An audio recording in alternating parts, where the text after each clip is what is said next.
అపోస్తల కార్యములు 16వ అధ్యాయం 23వ వచనం. వారు చాలా దెబ్బలు కొట్టి వారిని చెరసాలలో వేసి భద్రముగా కనిపెట్టవలనని చెరసాల నాయకుని ఆజ్ఞాపించిరి. అతడు అటువంటి ఆజ్ఞను పొంది వారిని లోపల చెరసాలలోనికి త్రోసి వారి కాళ్లకు బొండ వేసి బిగించెను. అయితే మధ్యరాత్రి వేళ పౌలును శీలయు దేవునికి ప్రార్థించుచు కీర్తనలు పాడుచూ ఉండిరి, ఖైదీలు వినుచూ ఉండిరి. హల్లెలూయా. స్తోత్రం దేవా సర్వోన్నతుడా. ఈరోజు ఈ యొక్క వాక్యాన్ని ధ్యానిస్తూ ఉండగా మాతో మాట్లాడి ప్రతి వారికి వినగల చెవి గ్రహించగలను అనుగ్రహించి విత్తబడిచిన వాక్యం వ్యర్థం కాకుండా ప్రతి హృదయంలో నాటబడి ఫలించి 30, 60, 100 1000 నా విస్తరింపజేసి వారి హృదయాల్లో తెప్పరిల్ల చేసినందుకు నీకు వందనాలు, సమకూర్పించినందుకు వందనాలు. సమస్త మహిమ నీకే చెల్లిస్తూ నజరేయుడైన యేసుక్రీస్తు నామములో ప్రార్థించి నమ్మి పొందుకుని నమ్మ పరమ తండ్రి, ఆమేన్. హల్లెలూయా. ఇది చాలా అద్భుతమైనటువంటి సమయం. మరి దేవుడు మనతో మాట్లాడుతున్నటువంటి చాలా అమూల్యమైనటువంటి సత్యాలు ఇక్కడ దాగి ఉన్నాయి. ఒక జరిగినటువంటి సంఘటన మీతో చెప్పాలని చెప్పి ఆశపడుతున్నాను. చాలామంది సంతోషంగా ఉన్నప్పుడు మాత్రమే దేవుని స్తుతిస్తారు, అనుకున్నవన్నీ అయినప్పుడు మాత్రమే దేవునికి సంతోషంతో గంతులు వేస్తూ పాటలు పాడతారు. జీవితంలో ప్రతికూల పరిస్థితులు ఎదురైనప్పుడు, ఊహించిన సంఘటనలు ఎదురైనప్పుడు కురింగిపోతారు, లొంగిపోతారు, వంగిపోతారు. కానీ నీ జీవితంలో ఎదురయ్యే ప్రతి సమస్యలో ప్రభు నామాన్ని మహింపరిచేటువంటి వారిగా మనం ఉండాలి. హల్లెలూయా. శోధించబడిన మీదట సువర్ణ మరింత ప్రకాశవంతమైనట్లుగా నీ జీవితంలో ప్రతి శోధన నిన్ను మరింత ప్రకాశవంతంగా చేయాలి. నీ జీవితాన్ని, ఆత్మీయతను. 17వ శతాబ్దంలో తొలి అర్ధభాగంలో జర్మనీ దేశం యుద్ధాలతో, కరువులతో, అంటువ్యాధులతో అల్లాడుతూ ఉండేటువంటి 17వ శతాబ్దంలో ఇదంతా కూడా జర్మనీ దేశం గురించి చెప్తున్నాను, జాగ్రత్తగా వినాలి.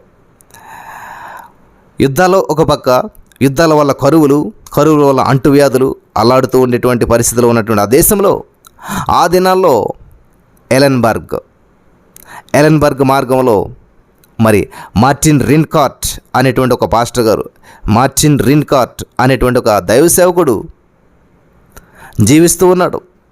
భయంకరమైనటువంటి హింసాత్మకంగా మారినటువంటి ఆ కాలంలో ఒక ప్రక్క 30 సంవత్సరాలుగా సాగుతున్నటువంటి యుద్ధం ప్రజలపై పగ తీర్చుకుంటూ ఉండగా, మరొక ప్రక్క ప్లేగు వ్యాధి పట్టణమంతా కూడా ఊడ్చివేస్తూ ఉన్నది. ఇటువంటి సిచ్యువేషన్లో ప్రియులారా గమనించాలి.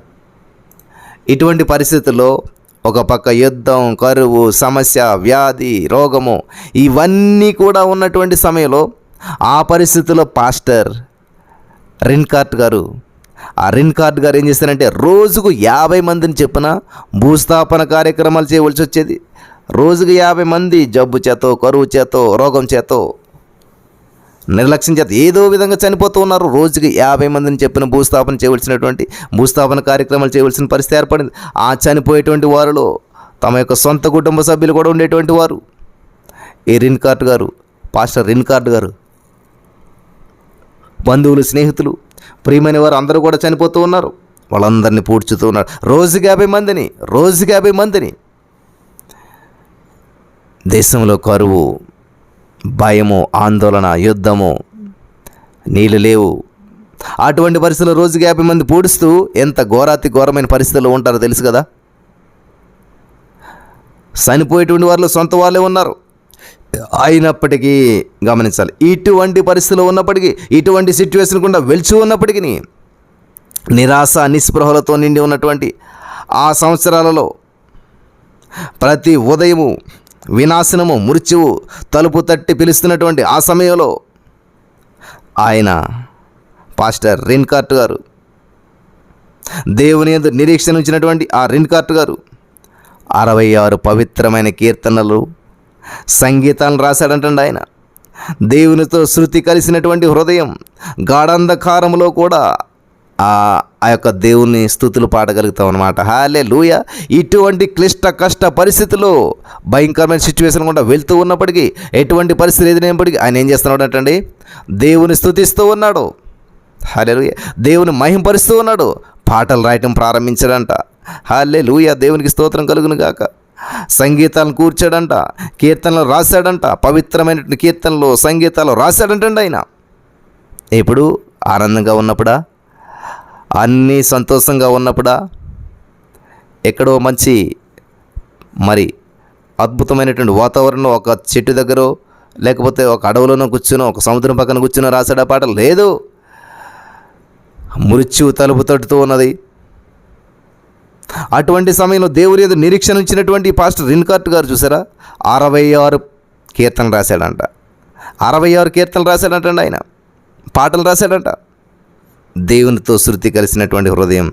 మరి ఇట్లానే ఎటువంటి సిచ్యువేషన్ గురించి ఆలోచించకుండా దేవుని స్తుతిస్తారా? సిచ్యువేషన్తో సంబంధం లేదు దేవుని స్తుతించడానికి. స్తుతి నీ స్థితిని మారుస్తుంది, కానీ నీ స్థితి స్తుతిని మార్చకూడదు, ఆపకూడదు. నువ్వు ఏ స్థితిలో ఉన్నా సరే దేవుని స్తుతించాలి. నీ స్థితి దేవుని స్థితిని, నీ స్థితి దేవుని స్థుతిని ఆపించకూడదు, ఆపకూడదు అనమాట. నువ్వు ఎటువంటి సిచ్యువేషన్ గుండా వెళ్తున్నా సరే, ఎటువంటి పరిస్థితి గుండా వెళ్తున్నా సరే, నీ యొక్క స్తుతిని, నీ పరిస్థితి ఆపకూడదు. హల్లెలూయా. దేవునికి స్తోత్రం కలుగును గాక. పౌలు శీలల్ని స్తుతించడం బంధకాలు ఆపలేదు, శరసాలు ఆపలేదు, పరిస్థితులు ఆపలేదు, ఏమీ ఆపలేదు. స్తుతించారు. స్తుతించేవారు బంధకాల నుంచి విడుదల పొందుకుంటారు. స్తుతించేటువంటి వారు దేవుని నామాన్ని మహింపరుస్తారు. స్తుతించేటువంటి వారు పరిస్థితుల వైపు ప్రభావితం కారు.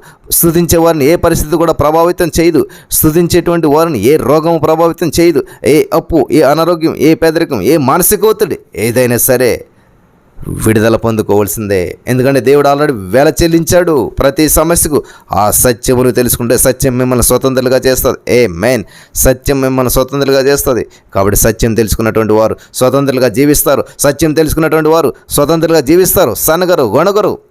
కాబట్టి యేసయ్య మన కొరకు ఆల్రెడీ వెల చెల్లించాడు. ఆయన మన జీవితంలో గొప్ప గొప్ప కార్యాలు చేస్తూ ఉన్నాడు. కాబట్టి నీ పరిస్థితులు ఎలాగొన్నా సరే, సర్వనాశనం అయిపోయినా సరే, సర్వం కోల్పోయినా సరే, నిరీక్షణ కోల్పోవద్దు.